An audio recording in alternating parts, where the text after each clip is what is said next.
Praise the Lord, dear brothers and sisters. ரூத்தின் புஸ்தகத்தை படிக்கிறப்போ ரூத்தோட கணவர் இறந்துட்டு நவோமி அவங்கள பார்த்து சொல்றாங்க, உங்க சொந்த ஜனத்துக்கே நீங்க போயிருங்கன்ட்டுன்னு. அப்ப ரூத்து ரொம்ப வைராக்கியமா உறுதியோட, இல்ல நான் உங்க கூட தான் இருப்பேன் அப்படின்ட்டு சொல்லுகிறாங்க.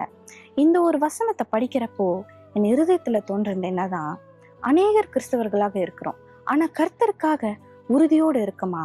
ரூத்தை போல நம்ம உறுதியோடு இருக்கமா? அவங்க நகோமியை பார்த்து சொல்லுவாங்க, ரூத் 1வது அதிகாரம் 16வது வசனத்துல, நீர் போகும் இடத்திற்கு நானும் வருவேன், நீர் தங்கும் இடத்திலே நானும் தங்குவேன், உம்முடைய ஜனம் என்னுடைய ஜனம், உம்முடைய தேவன் என்னுடைய தேவன் என்று உறுதியாக அவங்க எடுத்த டிசிஷன்ல ரொம்ப உறுதியா இருக்கிறாங்க. நம்ம இந்த மாதிரி கர்த்தருக்காக நிக்கிறோமா?